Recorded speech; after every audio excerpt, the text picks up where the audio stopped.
Welcome to the Battlefield Show. I'm your host, Sage Goodwin, and as always, I'm joined by Sammy Boy. How you doing, man? I'm doing well, man. How are you? Doing pretty dang good. Excited to talk some Battlefield today, and we're talking about the next season update, what we can expect, and all of that fun here with Season 4. And also, the next rework map. That's going to be fun to talk about, so let's jump right in. Before we were recording, we were talking about the Season 4 concept art, which I'm convinced there was a thread, but we could not find it anywhere. I won't lie, I'm still looking for it. While you're talking, I'm just scrolling still. I don't know where it went, but I'm confident I saw a thread from Kevin that there was new, different perspectives on the concept art. Mm-hmm. But I think I totally forgot about the new map rework that we're still going to get with the Antarctica map. Until I started thinking about it, it's like, wait a second. We have another update in Season 3. Mm. Yeah, it's pretty easy. I think because it's been, they're on holidays and stuff, it's kind of, It does feel a little bit like this season is done because, we also had the event that's now finished. So it's I did forget that too. The class rework and everything. It's a pretty big update, actually. Yeah, the class rework and the new map, that's all still coming as well. So we want to dive deep into that as well as talk about the new map that's going to be coming in Season 4. But let's start off with that map rework. How are you feeling? I mean, I know we've talked about before about how it kind of needs to be that bigger rework, and it looks like it is. But do you think that's going to be do you think it's going to be worth it? It looks like it will be, but I guess until we play it, it's kind of a boring answer. Until we play it, we won't know. But of all the ones we've seen so far, it definitely looks the best. Breakaway was always a map. Drastic. Yeah, it was always a map that, I liked the idea of it. It was a little bit too boring. Whereas this now looks like it won't really be boring anymore because not just that, the whole, there's the ice cave area now, but they've also brought the oil rig closer, so it feels like it's going to be way less spread out and just more compact. And I don't know, it looks like it will actually be a good map now because I think with that map, weirdly, each section of it is good, but it was so spread out and so boring in the middle that the overall map wasn't good. Whereas now, if they bring it all together, the oil rig, the little area with the the camp site area, and then the cliff face area, all of those are kind of good, but they were just too far apart. Now if they're close, I don't see any reason it can't be good. So I think it'll be decent. Just gut feeling, I would say I think it will turn into a decent map. We'll just have to wait and see. What are your thoughts on it? I think it looks the best in terms of visually. It looks like they actually did something. And they haven't done that in any of the other maps. I mean, the most recent one, what was it? Is it Manifest? That was the more recent one? Yeah. Manifest, it looked basically the same and in some places worse. Yeah. Just from all of the promotional material and even playing it, it's I can't tell a difference. It still plays exactly the same. But Breakaway was one where literally I have not played it since launch because every time I see it, I'm like, nope, I'm not doing this again. I'm not doing that again. Nope, sorry. Nope. Every time, literally every time that I see it come up in the rotation, I'm like, no, I'm not doing it. So I think it's definitely one of those that's the idea was cool, but ultimately it came out being honestly, they could have just remade the Hoth map and be like, nope, this is Antarctica. And I'd be like, okay, that's great. Yeah. I would be down for that too. Yeah. So they have experience making cool snow maps, but they didn't. I mean, it still has all of the problems of all of the other ones that they've done, where it's okay, it's really open. There's not a whole lot of stuff, and then all of the choke points, all of the high occupation areas, they just are so poorly laid out. And the ones that you'd want to go in, which is the big rig, it's so far away that going over there doesn't really make sense. And then there's that whole area that's way up at the top of the map, and it's why? I spawned there, and it took me 3 minutes to get to where I saw a person. Yeah, it's a weird map where all the points of interest were kind of decent, but it was so... It just did not flow. There was no flow to the map. It was just like 4 little maps within one map. And they all... The thing was, they're all kind of on the edge too. It's not like they're in the middle. Like the oil rig is literally the very corner of the map. And then the other corner is that big, like... I don't know what that is, like a radar thing up the top on that cliff face that like is pointless. It's not even... Doesn't add anything to the map. It looks cool, and it's cool to like jump off it and stuff, but I don't know. It was just like even in the marketing materials, like it was made as this super cool part of the map, but like I've literally only gone there once, and that was because I had a hovercraft and I was able to ride the hovercraft up the entire face of the mountain. That was fun, but it did not help my team at all. Yeah. I've literally been there once as well, and it was just to jump off as Sundance and see if I could make it to the oil rig. That was the only time I've actually been there. That's fantastic. Yeah, I mean, it's definitely stuff like that where it's like, a lot of it was just pointless to make it the biggest Battlefield map they've ever made. Yeah, exactly. And it's cool that I'm almost glad that it's in there, because that moment of jumping off it and getting to the oil rig, that's like an only in Battlefield moment, and it was cool, but it's like one time. It's not worth putting that in there, if that makes sense. Like it was a fun experience, but that's it. It's like pretty pointless that they put it in there. So I think they've confirmed they're removing that, aren't they? I think like it'll probably still be in the background, but yeah, you can't go there. Visually, it will still be there, but in terms of somewhere you can go, it is going to be gone. Yeah. So I think that's a good move. As much as I really enjoyed when I was there, because it was a funny experience. Like it's too far away from anything. It's not adding any verticality, like good verticality, unless you're Sundance and you can like move around. But like by the time you get up there, it's not worth it. Yeah. It's really only if you can spawn there and then be Sundance. That's the only time it's worth it. And even then, it probably takes you like 2 minutes to get to the fight anyway. So it's like, It's an odd choice. I can see that. I could see what they were going for, but I think they wanted that like Damn Van Peak moment, and it just wasn't. If it was part of like the breakthrough map and everyone starts there, then I'd be like, okay, that's awesome. Like that's a great way to do that. But even in breakthrough, it wasn't part of the map. Like it was, you spawned ahead of that anyway. So it's a weird decision, but I can kind of see what they were going for. Yeah. Ultimately, though, So my gut instinct says it's not going to be drastically different, but I think it will be a good change, and I think it will probably be the best rework that we've gotten so far. How are you feeling about the class reworks? So I think that's going to be the weirdest change in the next update.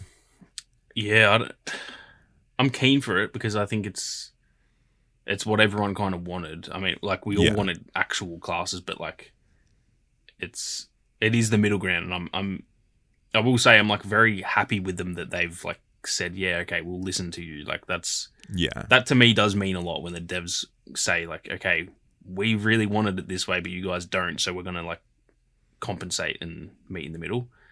I like really just appreciate when dev companies do that, because there's some out there like with Call of Duty, they don't do that. They make what they want and then they just stick to it. And like sometimes it's good because sometimes fans want things that are not good, and then it's kind of good when devs stick to their guns on that stuff. But bring back Verdansk is what you're saying. So it's a kind of it's a weird one for me. I'm not sure it will affect the game that much, just because I think I'll still just play the same specialists anyway. I don't know if it will have a huge impact. It might be slightly more balanced because, certain things are locked to certain classes, but even then, it doesn't feel like it's going to be a drastic change to me, which I'm kind of okay with. I think if they went from what they've got now to just straight classes and there's no specialists, it was just literally 4 classes, I think that would feel kind of weird for this game. I think in the in the next Battlefield, I don't think I would like that. Yeah, I want them to go back to classes, but in this game, I don't know if I do want them to just do that. Yeah. So it's too like integral a part of the game. Like it would just feel so much worse if they didn't have it. Because I think that's one of the key excitements with this game is that you have the availability with the specials. Obviously, I 100% agree. I think it's a dumb system and they shouldn't have done it in the first place. I understand their reasoning around it. They want to have marketable characters like Call of Duty does and make you more attached to these characters. But it doesn't work. It doesn't feel like Battlefield. Mm-hmm. And I think they're going to strike a good middle ground where they're still there. But you have stuff like proficiency, I think is a good thing to add. Yeah. But I doubt, I like the specialist system. I doubt it's going to be enough of a change to be noticeable and really make people, I don't know if I necessarily want to say happy, but make people more good with the change. Yeah, I think the same. I think a lot of people going into this like, oh my God, we're finally getting classes back. This game will be fixed now. And like, my thoughts on it is that the game already is like fixed in terms of it's not bad anymore. It's just a different game. If you don't like how it is now, still, you're not going to like it after the class change. Like it's not going to be enough of an impact that it's now going to feel like Battlefield 4. Like it's just not going to have that much of an impact. So it's a weird one because like, yeah, I'm all for it, but I also don't care as much as I maybe thought I would initially. Yeah. And if it came earlier, I think we'd be all for it. It's like, oh, hallelujah, finally. But it's like, well, at this point, why? Yeah, I think I agree. If it came in season 1, I would have been like, yes, this is perfect. But it's like we've been playing for like nearly 18 months now in this system, and it's like I'm so used to it that I don't actually even dislike it anymore. I dislike it for future games. I don't want them to do that again. Yeah. I'm not like, oh, this is better than the class system, but I don't play it now and go, oh, specialists are stupid. I actually don't think that anymore. It's just like, that's just how this game is, and it's just a different game. So I think that's why I don't care as much, because we've had a long time now to get over like not having classes. It's not like it's a shock that it's not like you load up the game and you're like, oh my God, they don't have classes. Like we've been playing for a long time now. So it's a weird one for me. I don't know how to explain how I feel. I'm just like interested to see what it's like. I think it'll be probably a positive change, but I also just don't even care that much really. Yeah. I wonder too if that's just like I would imagine most people would. I think there's still a hardcore fan base that really wants that change, and I think it's going to be good for that fan base. But I wonder if like the casual fan even cares or really notices at this point. Yeah, that's a good question. I'm not sure they would. So I don't think like casual players don't pay as much attention to that thing. Like they're just like, this is how it is. I'm just going to play. Like I think the hardcore player base, we will always nitpick everything. Even if they went back to the class system, then we'd be going, oh, this thing sucks, and like talking about something else that's not good. And that's not out of like saying all hardcore, like all of us are negative. It's more like we just love it, and you always want the best for anything you love. So it's like we're always going to nitpick things here and there, whereas just casual players is just like they just wouldn't care, I don't reckon. So it'll be we're not mad, we're just disappointed.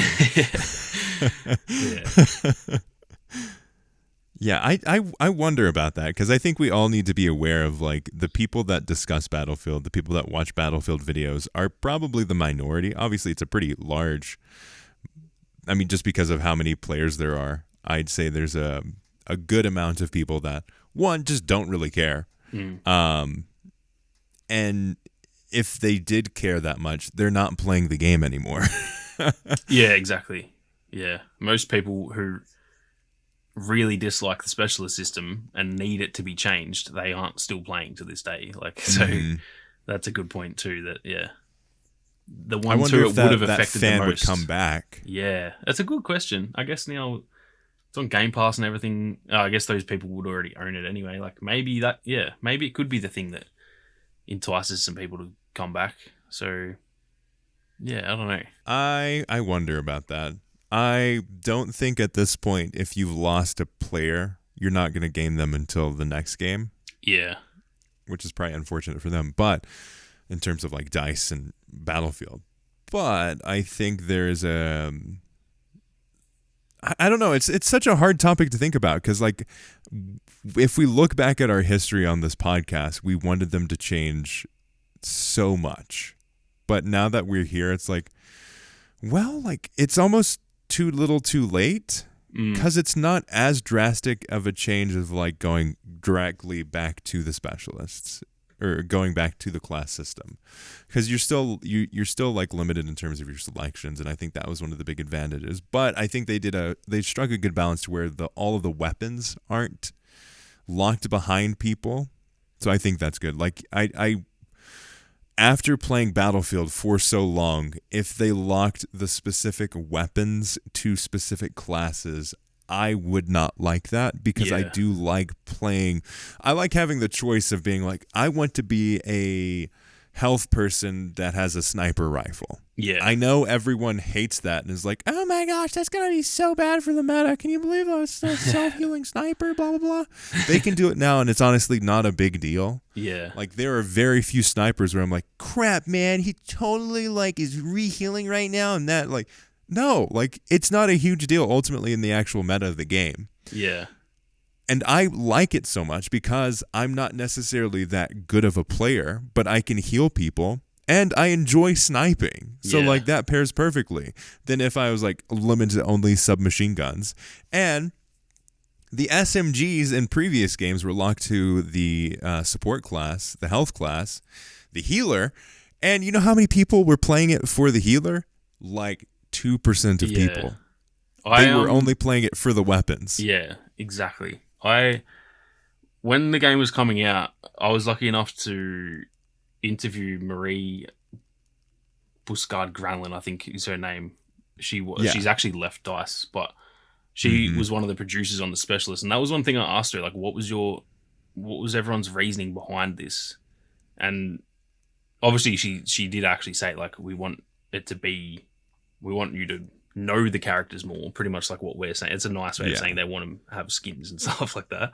But she did say, like, we don't like that people just pick a class for the weapon and don't play the class. We want people to, like, that feels counterintuitive that there's a bunch of medics running around who are not in the mindset of a medic. We want people to play how they want. And so if you want an SMG, you shouldn't have to then play a medic if you want to run an SMG with a rocket launcher. If you're an anti-tank type of person, you shouldn't be locked to your favorite, because really the weapon is your number one need. Like, that's the most important thing. If you want to take out tanks but you have to use a pistol, you're probably going to choose another class because that's not viable. And so it was I think that's why it personally works for me, is that you can just play how you want, and it doesn't like you said, it doesn't ruin the meta. It doesn't make it like that. I don't know. There's no, like, overpowered classes. I have never come across someone, maybe like when the game launched and Boris was just like annoying. That was like the exception. But there's no specialist and weapon combo that I'm like, oh, I'm so sick of dying to that. Like, everyone just kind of plays what they want. And I think that's a good thing. I think that's I hope in the next game, if they have just straight up classes, that they don't lock the weapons to the classes. I hope they do the proficiency thing that they're doing with this one, where give it a bonus, make it like the viable option is if you're playing as a recon class, you should probably use the sniper, but you don't have to. So it's like there's a reason. It's like kind of making it enticing to use a sniper, but it's like, but if you don't want to, you don't have to do that. I think that's good. And so, I think, like we've talked about, this game, despite it being, it's been messy and it's been not what we wanted. If they can correct the course of the franchise and just learn from this game, I think this will have been a good thing for the franchise, because they've probably learned a lot of good stuff. The plus system, the specialist system not working, but maybe the proficiency sort of system can work in the class system in the next game, and like learning that 128 players is too big in most cases, stuff like that. There's actually a lot of things that they hopefully, it's just whether they learn them. That's the thing, because making a mistake doesn't guarantee that you learn from it, because not everyone learns from their mistakes. So Yeah, It's exactly. still not guaranteed. As we've seen. Yeah. Still not guaranteed, but I do think with like the restructuring of the company, that I would like to think the people in place now, that's why they've been successful, because they learn from their mistakes. Mm-hmm. And so, yeah, the whole thing with the specialist, I think, is a good thing. It's like one of those things where I don't like it more, but it's probably taught them a lot to where the next game will now benefit from it. Yeah. Yeah, I agree. I think they've made some good learning experiences. I think the plus system is the biggest of those. I think that's great, and it's something that I think should continue into the future of Battlefield. I think the proficiencies is a good thing because it's one of those subtle things. It's not something like, boom, if you're this class, you do this, and it's like, amazing, you get 70 more grenades. No, you get a slight better steadying of your weapon. Like, it's subtle things that ultimately will make you better as that class if you use their preferred weapons. But if that's not your play style, go ahead. Don't play like that. That's perfectly fine. Yeah, I think it's a great way to do it. I think when they first announced it, I was a bit like, I wasn't sure if it would matter. But now that we've kind of heard a bit more about what they are going to be, they all sound good to me. And it doesn't. It sounds like it's enough of a bonus that it's like you'll probably think, oh, I probably should, if I'm going to play this specialist, I should probably use this weapon. But it's not overpowered either, so it's like you don't have to do that either. Yeah. You can it really just gives you the choice. I really like that. Yeah, it's not like you have to make that decision. Yeah. No, if you want to make that decision, you totally can. Yeah. But it's not like they're gonna give you a negative for going for that weapon. Yeah. Versus like that's what I love the most. It's not like it's not punishing you for being the style of gamer that you are. Like, it's not like, oh, you're not like this. Okay, fine, buddy. Well, get wrecked. You're not gonna have grenades anymore. Yeah, it's usually like that. They always tend to have that like rock paper scissors type of vibe to it, but this isn't. It's more like everything's normal. Here is a slight bonus if you use the weapon that we think realistically you should use. Yeah, but if you don't want that bonus, who cares? Yeah. If we're bringing like actual physics and real life into this video game experience, like, you as someone who enjoys weapons, or if you're in war, obviously you have your favorite weapon. And if you are more of like the assault type, which you would be if you're this character versus this character, like, you are going to prefer and be better at this kind of weapon than if you went to a shotgun. Exactly. Like, but you could still use a shotgun. Yeah. Yeah, that's the perfect way to describe it, is that in a real war, right, let's just use like Casper as an example. He's clearly like a sniper type of character, like just the way that he looks. If let's say it was real life, he's obviously he would be very proficient with the sniper because that's what he's been taught to do. He's been trained as a sniper, so he's really good with it. But in a real war, if he lost his gun and someone just had to give him an assault rifle, it's not like he would be looking at it like, I don't know how to use this. What do I do? Yeah. He would still know how to use it. He's just not going to be as good at it. It's exactly how it would be in real life. So I really like that. I like it. It actually kind of makes sense within the story too. Like, they all, you can kind of see that. I can see that Casper would be better at sniping. Doesn't make him a bad soldier with a shotgun, but he would definitely. It's not like the weapon just won't work for him. It's not like he understands the concept of pulling the trigger with a sniper, and then you give him a shotgun, and he's like, "What is this? I don't know what this is. What am I supposed to do here?" Yeah, and I think that's good. It's one of those like subtle things that like, and I think that's where Battlefield really does well with. It's like, that's what you can do with Battlefield that you can't necessarily do with something like Call of Duty. Yeah. You can have those like more subtle changes that really like, ultimately, is it going to change anything drastically? No, but it's going to make your experience playing the game better and more like realistic in a way. Yeah. Like, I think that's fun, and I think that's where something that Battlefield can do that Call of Duty can't, and I really like that. Yeah. Yeah, I'm glad they made that decision, because I wasn't sure how they would, manage to make the classes. It felt to me a bit like, what's even the point of having classes, because we can still use every weapon. I'm just going to use the specialist anyway. But between the proficiencies and then like certain gadgets being locked, where it's not all gadgets are locked, it's just a couple. I think they've actually balanced it pretty well, and I still say I just would prefer the class system normally, but I think there's a really good middle ground. I don't think any of us can complain with what they've given us. Like they could easily have just said no. Like the specialist system is ingrained into the whole game. Sorry, but we can't change it. And the fact that they have changed it to, I think, a pretty even mix between the two. I think it's something that we all just have to go, yeah, I think it's good enough. And it doesn't mean we're all going to love it, but yeah. I still think most, if not all, Battlefield fans still would prefer classes to specialists. Yeah. But I think they've struck a good balance of, like, if you're going to have specialists, this is how it is going to be good going forward. Yeah, exactly. I wonder if my big thing is, like, with the backlash around specialists, and now that we're a year and a half or so into the game's life cycle, now that we're kind of used to specialists, now that we're not like, oh, okay, fine, yeah, they're changing it. Like, it's kind of like a mid kind of reaction in terms of, we're not like hallelujah, and we're not like, oh, this is terrible. It struck a pretty good balance there. Now that they've kind of figured out that, I wonder if I think it's really likely that we'll get specialists again in the next game. Yeah, I'm not sure that that they will go away from it. I'm not set either that they will put them back, just because of the backlash. But I do think that, like, I wouldn't be surprised if we see them integrated again.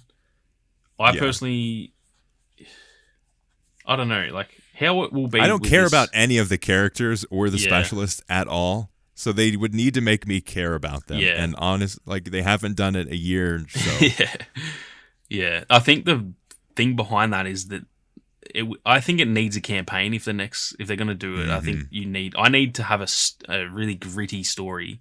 There's a reason that all of us like Irish the most as a character, because we know him from the story of Battlefield 4. The rest of these characters, I don't know anything about them. You kind of pick up little bits through just, like, the lore, and then, like, even in game, just the way that they are, the way that they play. Like, Falk is a medic. We know that about her. We know that she's probably a more nurturing character that cares about everyone because she's a medic. Like that, you pick up the little things like that. But I've never had, like, a story experience with her where, in the campaign you can have it so that she's, like, trying to save people's lives, and she can't save this person, and you see her, like, really torn up about it, and you get those character moments that makes me go, oh, like, I really like Falk now. We haven't had that. So yeah, I think the specialist and, like, class merge thing that they're doing, if it's done properly in the next game and there's a story behind it and everything, I still think it has potential that it could work. I just don't think it will, if that makes sense. Like, I don't think there's a 0% chance that they could make this work. I think there is definitely, if they can nail it, we've seen it with things in the past that, like Battlefield 1, we've said, like, there's a couple things there that probably could have not gone well, and they just did. So kind of the same with the specialist thing. I think if they just tried it again and tried to refine it more, it could work. But it's just a riskier option. And so it's like, I think for that reason, I don't want them to do it. But if they do it, I think I'm used to this game enough that I'll be like, yeah, whatever. Like, yeah, kind of okay with it, but not happy with it, if that makes sense.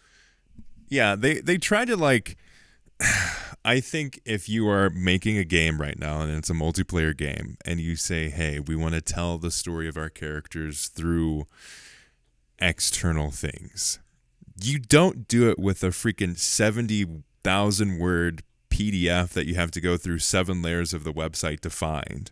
You don't do it that way. You don't do it through blog posts. You do it like Apex does it, and they do it through comics, and you do it through short films. Yeah. That's how you do it. You don't do it, let me just say this again, you don't do it through blog posts and freaking huge PDFs. Like Yeah. you want to, like, that's fine if it's like documentation that's really cool that you have to piece together a story and it's part of a puzzle. Like, that's awesome. That's more of like that kind of like real life game. Yeah, like a bit of an Easter egg type situation. Yeah. Yeah. Like you're searching to find more details and that leads you ultimately to a video. Like that's where it gets cool. That type of thing. Yeah, couldn't agree more. But you don't do it through, or you do it like how Fortnite does it, where it actually tells it through the maps and through the characters around those maps, and you have these big story moments inside of the game. Yeah. And they tried to do that, and it seemed like that's what they were going to do when they had the short film. And it's like, if they'd kept on doing that for all of the characters, I think I'd be a lot more attached to them. Yeah, 100%. And that's what it seemed like at the start. I remember when that short film came out, and because remember that was like the introduction of Irish. Like, we didn't actually know he was a specialist until that point. And like, imagine every season we got one of those and you get to see the new specialist. Like, I would then be like, okay, this is actually cool, because that's what Apex does. And Apex, I don't even play Apex, and I watch all of them. I'm like, oh, who's this new character? I love the story of Apex more than I play Apex. Yeah. And so, yeah, I think they missed a big opportunity there, because I don't want to read a blog post about the kind of boring backstory of Crawford. It just doesn't. That's not fun. If you showed a trailer for the next season, and they obviously do. They introduce the new specialist, but like, actually tell a story. But not in the way they should. Yeah, it's just like pops them on screen and they say a cringy little line and shoot some enemies, and then it's like, they expect you mate, to know. Here we go. We're gonna play some Battlefield. Like, yeah, no.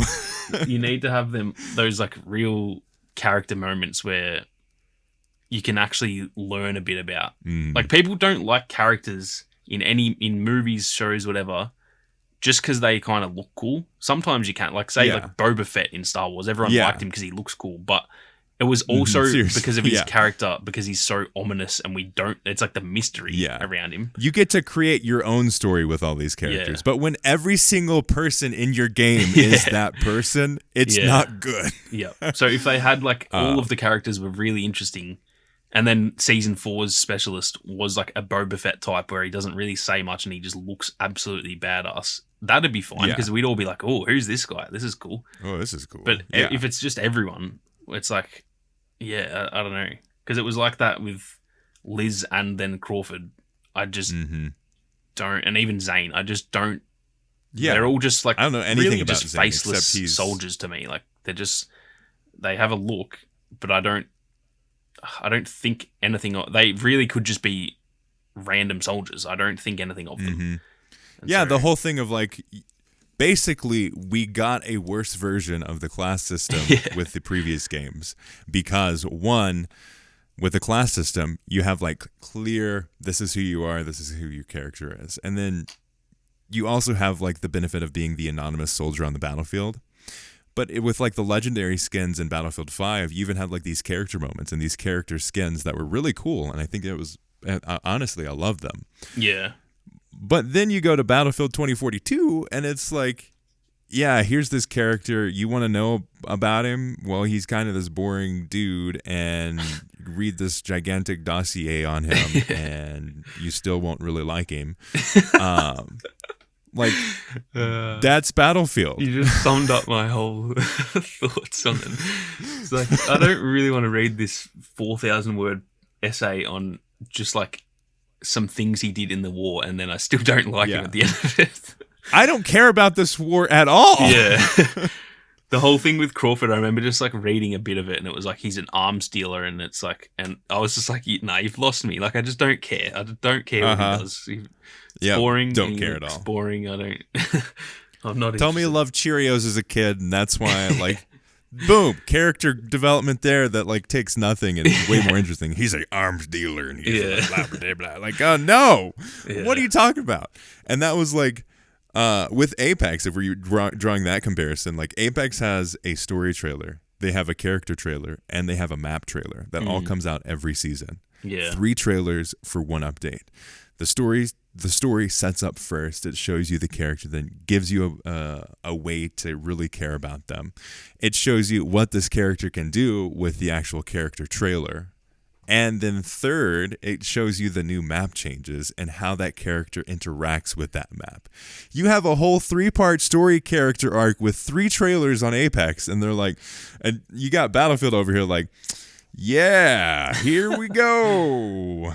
This is Zane is this dude, and he does things, and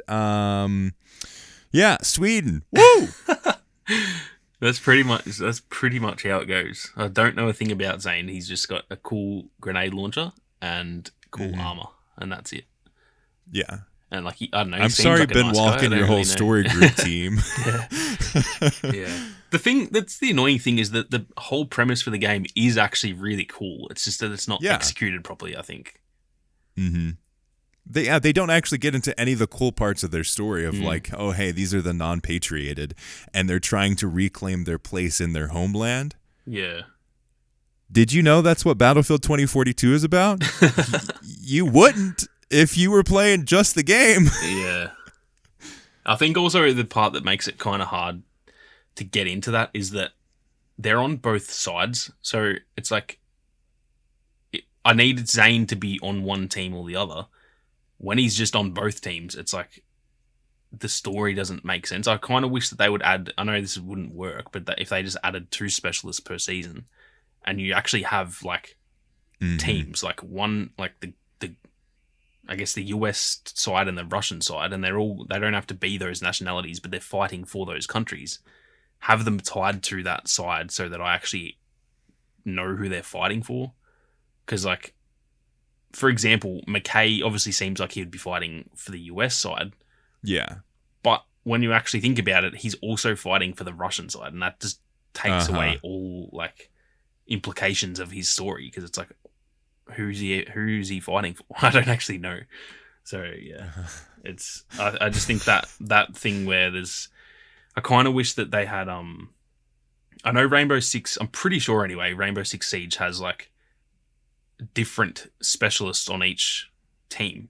And for example, like heroes versus villains, you've obviously got in Battlefront the good guys and the bad guys. I kind of wish it was like that, because that would make a lot more sense, and then you can actually know, I don't know, it just takes away from the story when it's like trying to tell this cool story about like when Crawford got added, and it's like he's an arms dealer and he's whatever, which team's he dealing the arms to? Like, the whole point of this is they're trying to get their country back and they're trying to win a war.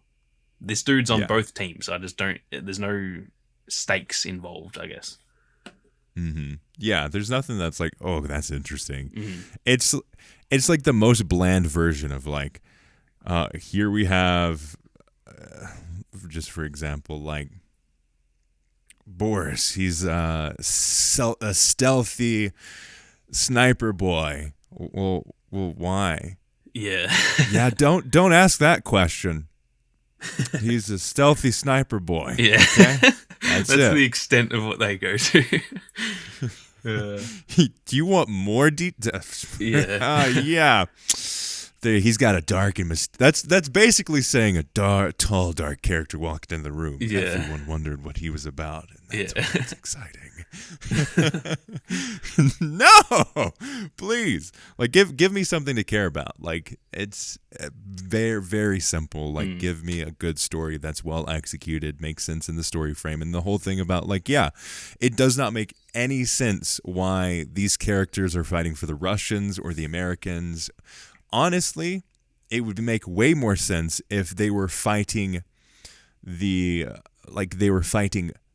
to gain access to those countries instead of like, no, I'm fighting for them. Well, why? You're not patrioted. Yeah. Why are you fighting for Russia? They don't care about you. Why are you fighting for America? You're not patrioted in that country. Like, unless I'm totally missing the story there, but like I got all the story from them, so like. Yeah. Well, that's the thing is that they say that they're like they're non-patrioted, and then they've like kind of realized they have to join. You know, US and Russia are really the only countries left, and they have to try to join that country. So in a way, they are now patriated. They're not actually called no pats. They are just pats now because they pretty much have picked a team. Like they do have a side, and just because they're not say like Falk is German, isn't she? So she is non-patriated to Germany because Germany doesn't really exist anymore. But now she pretty much is American and she's still fighting for Germany. So it sounded really cool. The more that they actually got into it all, it's a bit like discombobulated. I think it's like, it doesn't really all add up again. Yeah. And I think this is why it probably needed us. And look, I'm glad it didn't have a campaign because look at how bad the game was at launch. Like, it would have been worse. So I'm glad it didn't, but I do wish it had a story. Like, it would have been I think if they could tell the story properly in a campaign and you can actually see it happening, I would get it. They use the lack of a campaign as an excuse to tell a half-butt story. Like, that's what they said of like, no, we want to focus on the multiplayer and tell this like ever-growing storytelling experience. It's like, no, you didn't want to put in the time needed to tell a good story with your campaign. And it's understandable. Like, the amount of percentage of people that play campaigns versus the multiplayer is very small, but it at least makes you ask the questions of why you should care about these characters. Like, I forgot Falk was German. I still don't know why she's a medic. Yeah, exactly. It's just missing a lot of the links. I think that's the there's cool bits of information and it's not quite like tied together. That's probably my main issue with it, which is where a campaign can tell that story. Right now, it is just a bunch of cool blog posts that on their own, when the game was coming out, it was like, oh, that sounds pretty cool. Then you'd read another one and be like, oh, that character sounds cool. I like their motives and blah, blah, blah.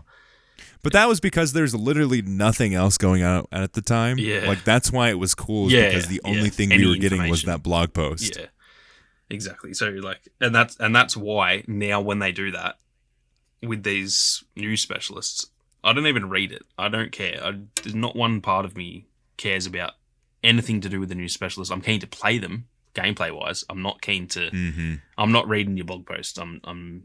It's boring. I don't find that interesting. If it was a trailer, I'd watch the trailer, and maybe I'm just lazy, which is, I think that's untrue because I do actually read books as well. So it's not like it's just I don't like reading. I actually love reading, but these ones I don't enjoy reading. If it was a trailer, I think I'd watch them and actually try to pay attention. But yeah, I don't know. It's just something about like, just the missing bits of information. That's probably the good part about a book, is that it's a whole ass book.